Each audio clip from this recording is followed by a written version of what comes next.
Well done. Deutéronome chapitre 6, à partir du verset 4, le texte nous dit « Écoute Israël, l'Éternel notre Dieu est le seul éternel. Tu aimeras l'Éternel ton Dieu de tout ton cœur, de toute ton âme et de toute ta force. Les commandements que je te donne aujourd'hui seront dans ton cœur. Tu les répéteras à tes enfants. Tu en parleras quand tu seras chez toi, quand tu seras en voyage, quand tu te coucheras et quand tu te lèveras. Tu les attacheras à tes mains comme un signe et ils seront comme une marque entre tes yeux. Tu les écriras sur les montants de la porte de ta maison et sur les portes de tes villes. » Bien. Ce que l'on constate ici, c'est que les commandements, ce sont des lois. Les commandements, ce sont ce qui constitue, ce que je peux dire, oui, la constitution d'une nation, d'un pays, le socle de lois, de règles sur lequel est fondée leur façon de concevoir les choses et leur façon de fonctionner. Donc, à travers ceci, on peut bien voir que l'Éternel leur a donné des lois. Et ce sont ces lois qui sont censées animer leur vie. Donc, les commandements, il dit, les commandements que je te donne aujourd'hui seront dans ton cœur. Tu les répéteras à tes enfants. Tu en parleras quand tu seras chez toi, quand tu seras en voyage, quand tu te coucheras et quand tu te lèveras. Tu les attacheras à tes mains comme un signe et ils seront comme une marque entre tes yeux. Tu les écriras sur les montants de la porte de ta maison et sur les portes de tes villes. Tu vois, c'est très précis. Ça veut dire que la parole, les commandements, doivent être vus au niveau des portes de nos villes. La parole doit être vue à l'intérieur de nos maisons. Et nous avons reçu le commandement de répéter cela aux enfants, d'en parler quand nous sommes chez nous, d'en parler quand nous sommes en voyage, quand nous nous couchons et quand nous nous levons. Ça veut dire que, étant tout le temps dans la parole, c'est cette discipline qui permet que les choses changent. À l'instar de la publicité qui est de la tentation, à l'instar de la désobéissance, de l'esprit de la désobéissance, nous devons être dans la parole. Et le seul média qui soit, c'est Jésus-Christ, Yahushua HaMashiach. Progressons. Allons dans le même livre de Deutéronome, Deutéronome chapitre 4, à partir du verset 16. Deutéronome chapitre 4, à partir du verset 16. Il est écrit, ne vous corrompez pas et ne vous faites pas de sculpture sacrée, de représentation d'une idole quelconque, que ce soit sous la forme d'un homme ou d'une femme, d'un animal qui vit sur la terre, d'un oiseau qui vole dans le ciel, d'une bête qui rampe sur le sol ou d'un poisson qui vit dans l'eau, sous la terre. Veille sur toi-même, sinon, en levant les yeux vers le ciel et en voyant le soleil, la lune et les étoiles, tous les corps célestes, tu te laisserais entraîner à te prosterner devant eux et à leur rendre un culte. Cela, c'est la part que l'Éternel, ton Dieu, a attribuée à tous les peuples qui vivent sous le ciel. Mais vous, l'Éternel vous a pris et vous a fait sortir de la fournaise de l'Égypte, afin que vous soyez un peuple qui lui appartienne en propre, comme c'est le cas aujourd'hui. Donc, ici, il est utilisé une expression, ils disent « ne vous corrompez pas ». Être corrompu, c'est être désobéissant vis-à-vis de la loi de Yahweh. Et un état de corruption, manifestement, est un état d'ignorance, soit d'ignorance de la parole, soit de choix qui ont été faits, mais des choix qui n'étaient pas acceptables aux yeux de Dieu. Et donc, par conséquent, la corruption contribue non pas à la bénédiction, mais la corruption contribue plutôt à la malédiction. Et quand nous sommes souvent obsédés, les obsessions sont des malédictions. Les obsessions sont souvent des idées fixes qui veulent nous pousser à pécher. Alors quand il dit ne vous corrompez pas et ne vous faites pas de sculpture sacrée, de représentation d'une idole quelconque, que ce soit sous la forme d'un homme ou d'une femme, ce qui veut dire que il y a certaines choses qu'ils ont fait et qui sont la cause, qui sont la raison pour laquelle l'état de corruption ne cesse pas parce qu'ils ne comprennent pas spirituellement parlant ce que c'est. Par exemple, le Christ. Nous ne devons pas faire la représentation du Christ avec une photo qui n'est pas du tout celle qui est décrite dans la parole. Certains qui sont spirituels comprendront ce que je veux dire. Basically, ce que je veux dire, c'est que la représentation du Christ, telle qu'ils l'ont faite avec la photo de César Borgia, c'est de la corruption. C'est même pire que de la corruption, c'est de la tyrannie. Pire que de la tyrannie, c'est du terrorisme, ce qu'ils nous ont fait. Donc par conséquent, moi, si je vous montre les Écritures, c'est pour dire à ceux qui prétendent que on ferait dans, je sais pas moi, peut-être l'extrémisme ou peut-être l'intégrisme, c'est pour leur dire que justement, le problème de la corruption, c'est que la corruption fait égarer dans la preuve dans la bonne foi. La Bible est un livre de loi, mais les corrupteurs et les corrompus ne veulent pas que nous puissions fonctionner dans les bénédictions. Ils veulent nous obliger à suivre leurs dictats et leur lecture de la justice qui n'est pas du tout bonne. Et comme des malins, futiles, bénins, ils opèrent toujours de la même façon. Donc, je les rebouque au nom tout-puissant de Yahushua Mashiach. Il est écrit, ne vous corrompez pas. Si certains disent que tu proviens d'un pays, mais ton pays d'origine est corrompu, qui sont ceux qui ont contribué justement à nous maintenir dans la corruption? N'est-ce pas ceux qui nous ont mis tour à tour sous esclavage, en nous faisant des idoles quelconques, qui étaient sous la forme d'hommes ou de femmes, d'animaux qui vivaient sur la terre? N'est-ce pas la culture égyptienne est remplie d'idoles? Et quand Israël est sorti de la maison d'esclavage qu'est l'Égypte, Dieu donne des lois à son peuple pour que son peuple ne retombe pas dans l'esclavage. C'est pour ainsi dire que la culture païenne est une culture esclavagiste, est une culture de corruption. Et ils sont, comment dire, ils ont perdu tout entendement. Étant corrompus dans leur entendement, ils essaient de pervertir à chaque fois le droit. C'est pour ça que ça ne peut pas aller. Basically, pour aller beaucoup plus loin, je vais vous montrer quelques passages et quelques lois de la Bible qui aideront à mieux comprendre et à être beaucoup plus fermes.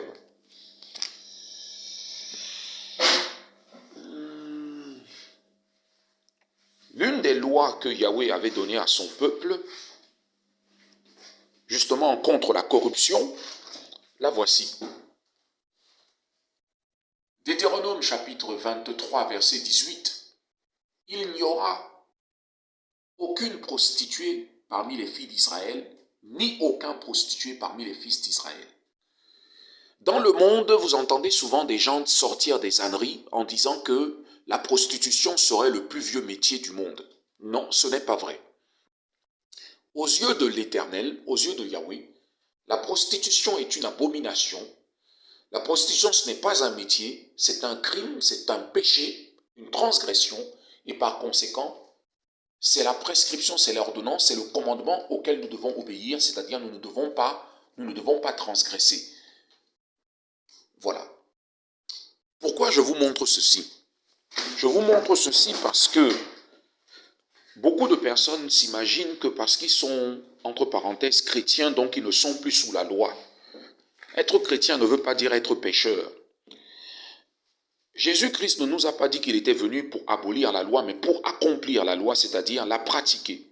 Et par conséquent, donc, la loi qui nous dit qu'il ne doit pas y avoir de prostituées est une loi qui est toujours en application et qu'on pratique, en tout cas que je pratique.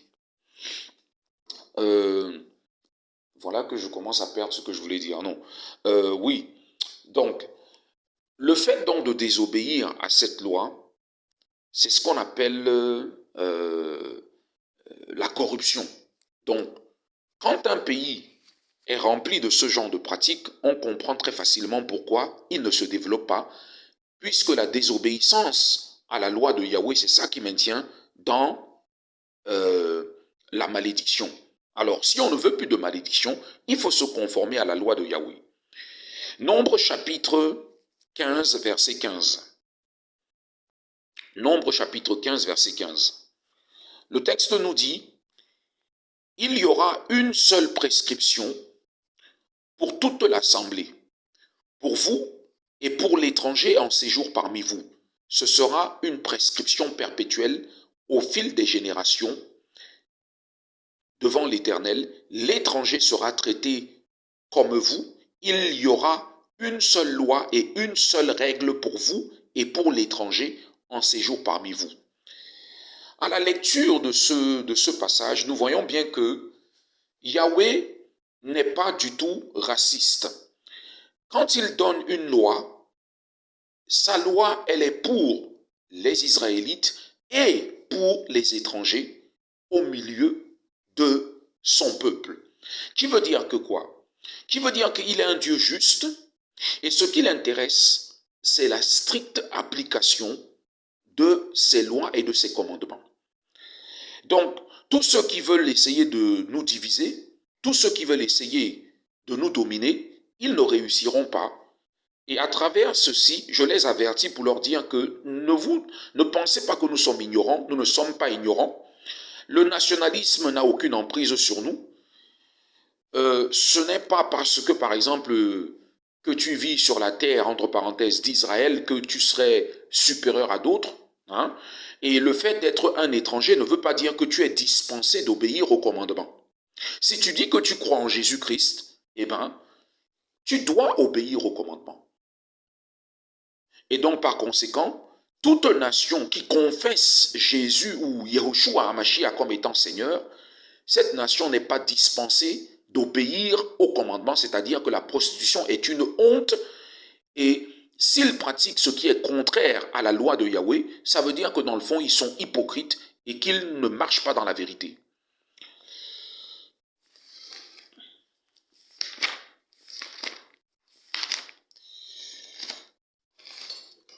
Parce qu'en vérité, il s'agit de justice et Yahweh nous a donné ce qu'on appelle des lois perpétuelles, des lois éternelles, des choses que nous devons perpétuer de génération en génération et que nous devons conserver.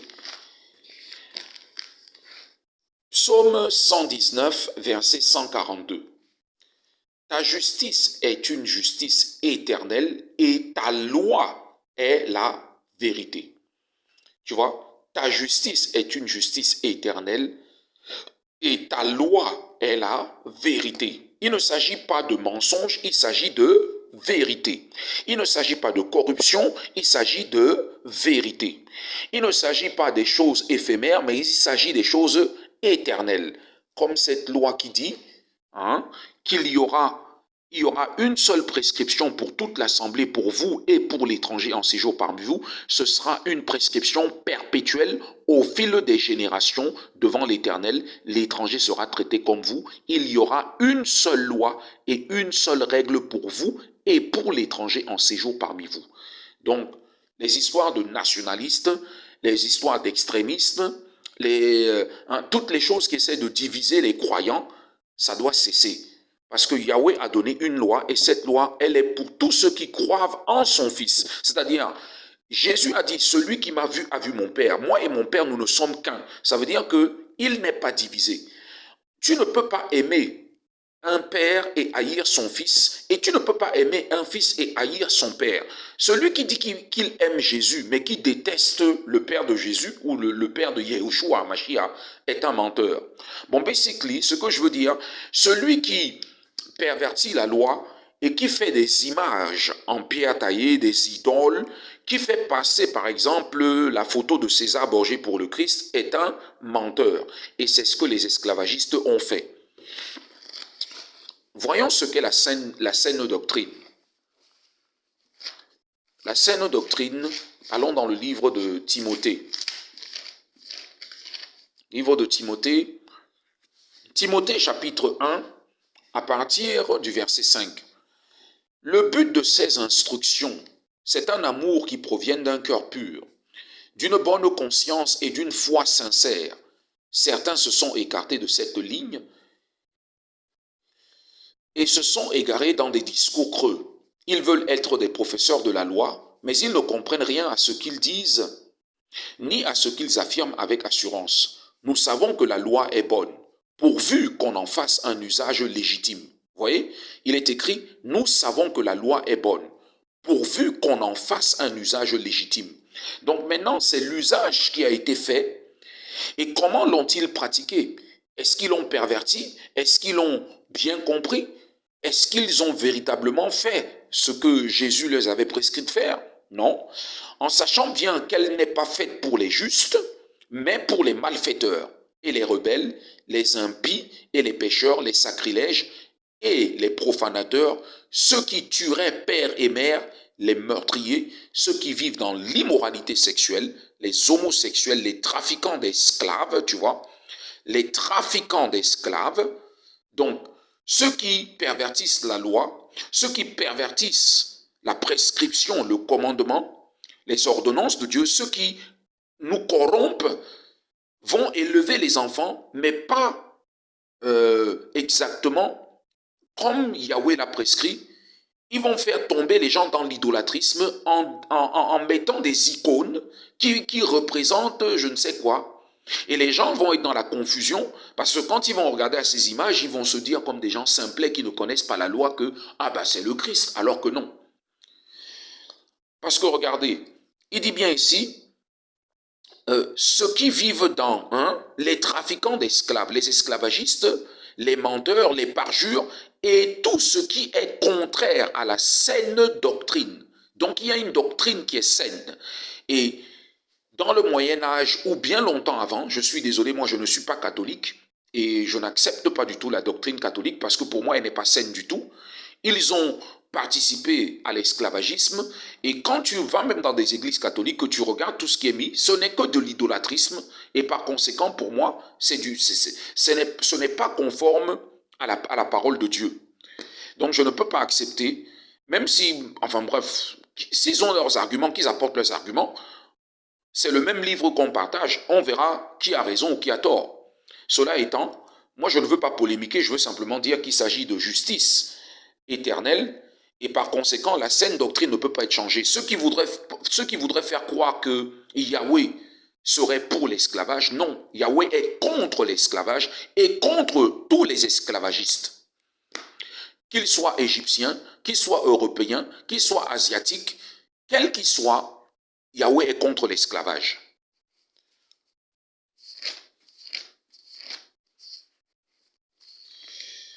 Colossiens chapitre 2, à partir du verset 8. L'œuvre de Christ est la liberté qui en découle. Faites attention que personne ne vous prenne au piège par la philosophie, par des tromperies sans fondement qui s'appuient sur la tradition des hommes, sur les principes élémentaires qui régissent le monde, et non sur Christ. En effet, c'est en lui qu'habite corporellement toute la plénitude de la divinité. Vous avez tout pleinement en lui qui est le chef de toute domination et de toute autorité. C'est en lui aussi que vous avez été circoncis d'une circoncision. Tu vois? Donc, la ruse de l'ennemi, c'était de se faire passer pour le Christ. Comme c'est le seul médiateur qui a été désigné entre Dieu et les hommes, la ruse des trafiquants d'esclaves, c'était de se faire passer pour le Messie. Ainsi donc, ils pourraient abuser de l'autorité et pervertir la justice et nous exploiter, nous voler, hein, nous dépouiller, ainsi de suite, quoi. Puisque Galates chapitre 6, verset 6 dit que celui à qui l'on enseigne la parole donne une part de tous ses biens à celui qui l'enseigne. Hein? Alors, donc, ils ont voulu se faire passer pour des enseignants, alors que ce ne sont pas des enseignants, ce sont des pécheurs, ce sont des trafiquants d'esclaves, ce sont des idolâtres. Et comment donc eux, étant donc des pécheurs patentés, pourraient-ils nous délivrer de la corruption? Il n'y a que l'intégrité qui nous sortira de cela. Donc, il faut comprendre. Ici, hein, ne vous y trompez pas, on ne se moque pas de Dieu. Ce qu'un homme aura semé, il le récoltera aussi. Celui qui sème pour satisfaire sa nature propre récoltera d'elle la ruine. Mais celui qui sème pour l'esprit récoltera de l'esprit la vie éternelle. Donc tu vois, ce que nous sommes en train de faire ici, ce que nous sommes en train de semer, c'est une semence. Pourquoi? Pour la vie éternelle. Nous prouvons par là que nous sommes spirituels, que la loi est spirituelle. Bien.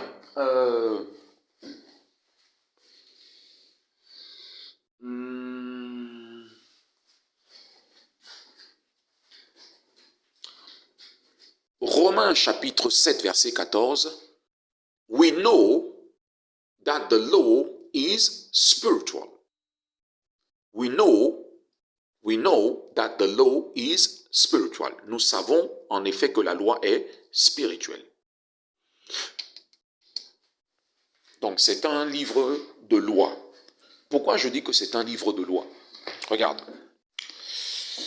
Allons vite fait dans le livre de Matthieu.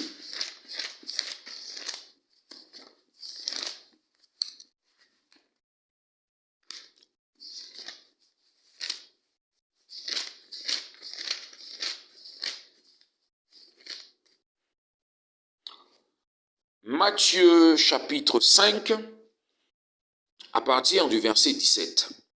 Christ et la loi. Ne croyez pas que je sois venu pour abolir la loi ou les prophètes. Je suis venu non pour abolir, mais pour accomplir. En effet, je vous le dis en vérité, la loi est la vérité. Je vous le dis en vérité, tant que le ciel et la terre n'auront pas disparu, pas une seule lettre ni un seul trait de lettre ne disparaîtra de la loi avant que tout ne soit arrivé. Celui donc qui violera l'un de ses plus petits commandements et qui enseignera aux hommes à faire de même sera appelé le plus petit dans le royaume des cieux. Mais celui qui les mettra en pratique et les enseignera aux autres, celui-là sera appelé grand dans le royaume des cieux. Donc, l'homme blanc, avec son satanisme et ses faux enseignements, et son esclavagisme qu'il a pratiqué, je ne vois pas où il nous a montré qu'il était grand. Il ne nous a pas montré qu'il était grand. Parce qu'il a changé des lettres, il a changé certaines choses, il a fait des idoles, c'est-à-dire qu'il a mélangé la païenté et il a essayé de nous égarer. Non seulement il a essayé de nous corrompre, et quand on dit que le Cameroun serait un pays corrompu, la corruption est une obsession. Et l'obsession, l'idée de l'obsession, ce n'est pas de nous bénir, mais c'est de nous maudire. Ce n'est pas de nous enrichir, mais de nous appauvrir. Donc par conséquent, nous devons réapprendre la loi et ne pas penser que parce que nous sommes sous la grâce, donc nous n'avons pas à obéir à la loi. La loi de Dieu, la loi éternelle, la loi de vérité, pas la loi de la corruption, parce que dans le monde, il y a trop d'adages, trop de proverbes mondains, trop de compréhensions qui sont perverties. Quand, par exemple, la Bible nous enseigne que l'homosexualité est condamnable au plus haut point, quelle est la loi dans la Bible qui le montre? Et je vais le montrer. Je vais le montrer. Lévitique chapitre 18, verset 22-23. You will not sleep with a man like you sleep with a woman. It is an abominable practice. En d'autres termes, tu ne coucheras pas avec un homme comme on couche avec une femme. C'est une pratique abominable. You will not sleep with a beast to make yourself impure with her. Tu ne coucheras pas avec une bête pour rendre ta propre personne impure. Donc, ça veut dire que la zoophilie, n'est-ce pas, ceux qui couchent avec des animaux, ça aussi, c'est une abomination. Neither will the woman approach a beast to prostitute. Même la femme aussi ne fera pas de telles choses. Bon, basically, il s'agit de sainteté. Et ce sont ces lois qui sont mal comprises par certaines personnes qui disent qu'ils inventent d'autres termes, les mondains, pour dire que certaines personnes souffriraient de phobie, de sinon. Ce n'est pas de la phobie, c'est une loi. Cette loi est une loi saine. Elle ne génère pas de l'obsession, elle ne génère pas de maladie, C'est-à-dire que l'usage du corps de l'homme n'a pas été fait pour être souillé, n'a pas été fait pour...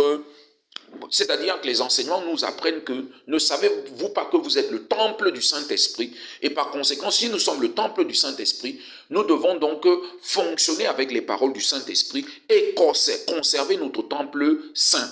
Si nous commençons à pratiquer ce que la loi interdit, dans ce cas de figure, nous risquerons de tomber dans la malédiction. Et ce que les ennemis qui veulent nous maintenir dans la corruption veulent toujours essayer de nous faire désobéir à la loi. Donc, par conséquent, c'est donc un rappel à la loi.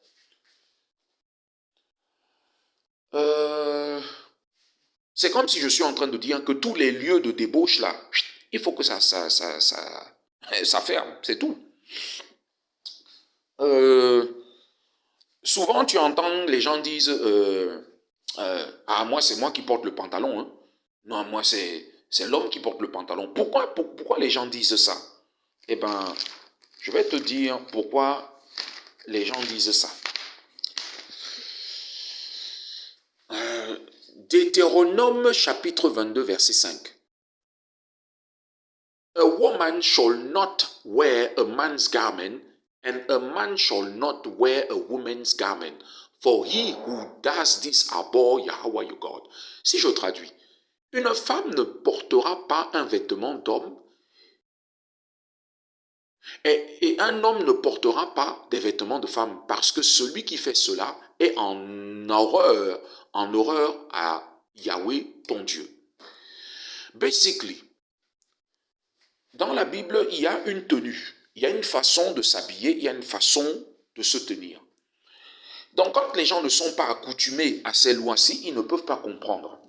Ils ne peuvent pas comprendre ce pourquoi Yahweh dit donc qu'il y a un vêtement pour l'homme et il y a un vêtement pour la femme. Partant de ce principe, Dieu étant un Dieu d'ordre, il faut savoir comment s'habiller. Éphésiens chapitre 5, verset 18. Ne vous enivrez pas de vin. Ne vous enivrez pas de vin. Cela mène à la débauche. Soyez au contraire remplis de l'esprit. Rempli de l'esprit, ça veut dire rempli de la connaissance de la parole de Yahweh. Il ne faut pas parler les pensées futiles et bénignes qui passent dans nos têtes, parce que Yahweh connaît les pensées des soi-disant sages. Yahweh connaît les pensées des soi-disant sages. Il sait qu'elles sont futiles, viles, bénignes, et il les attrape dans leur piège. Tu vois, la philosophie est une science, mais une science qui cherche à piéger les gens, à les égarer, à faire en sorte qu'ils soient mondains. Et même si on est accusé, ce n'est pas un problème. La foi endure pour l'éternité. Même si certaines personnes disent que nous serions fous, quelles preuves ont-ils de leurs accusations? Parce que tu as beau vouloir m'accuser de ci ou de ça. Je suis désolé, je ne suis pas un terroriste. Je suis désolé, je ne suis pas un brigand, je ne suis pas un voleur. Je suis désolé, je ne suis pas ceux qui disent homophobe ou je ne sais pas quoi. Non, je leur rappelle la parole. Et je vais leur montrer que j'ai une bonne connaissance de la parole et que je ne suis pas du tout un mécréant, n'est-ce pas? Je ne suis pas du tout ceux qui s'imaginent. Il y a plus de 613 commandements. Ça prendrait trop de temps pour pouvoir tous les citer. Mais le livre de Éphésiens chapitre 6, verset 11-12 nous enseigne ceci. Il dit, revêtez-vous de toutes les armes de Dieu afin de pouvoir tenir ferme contre les manœuvres du diable. En effet, ce n'est pas contre l'homme que nous avons à lutter, mais contre les puissances, contre les souverains de ce monde de ténèbres, contre les esprits du mal dans les lieux célestes. C'est pourquoi prenez toutes les armes de Dieu afin de pouvoir résister dans le jour mauvais et tenir ferme après avoir tout surmonté. Donc, il s'agit de résister contre les manœuvres du diable. Les manœuvres veulent dire les tactiques, les schémas, les plans, toutes les ruses et toutes les astuces que l'ennemi peut essayer d'utiliser pour nous faire trébucher, pour nous faire tomber, pour nous rendre pauvres, pour nous abrutir. Voilà. Et l'une des techniques, c'est la corruption. Apocalypse chapitre 1, versets 14 et 15. Alors, à travers la parole, et rien qu'à travers la parole, nous pouvons voir la description qui est faite du Fils de l'homme. Il dit, sa tête et ses cheveux étaient blancs comme de la laine blanche, comme de la neige. Ses yeux étaient comme une flamme de feu. Ses pieds étaient semblables à du bronze ardent, comme s'il avait été embrasé dans une fournaise, et sa voix ressemblait au bruit de grandes eaux. Revenons point par point sur cela.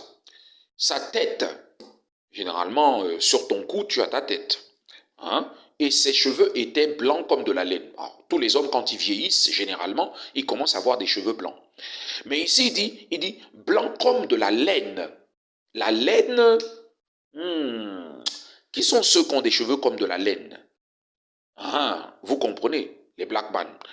Euh, Comme de la neige, ses cheveux comme de la neige. Quand on dit comme de la neige, quand tu touches la neige, euh, c'est un peu, tu vois, c'est un peu dur, quoi. À la fois un peu doux et un peu dur. Voilà. Comme de la neige, ses yeux étaient comme une flamme de feu, ses pieds étaient semblables à du bronze ardent. Quelque chose qui est bronzé, c'est quelque chose qui n'est pas, ce n'est quelque chose qui n'est pas orange, c'est quelque chose qui n'est pas blanc, quelque chose de mat. Ça, c'est bronzé, bronze ardent. Tu suis? Voilà. C'est bronze, ses pieds étaient semblables à du bronze ardent. Ça, c'est du bronze ardent. Et si ton pied est bronze ardent, tes mains sont de la même couleur que ton pied. Comme s'il avait été embrasé dans une fournaise, et sa voix ressemblait comme s'il avait été embrasé dans une fournaise.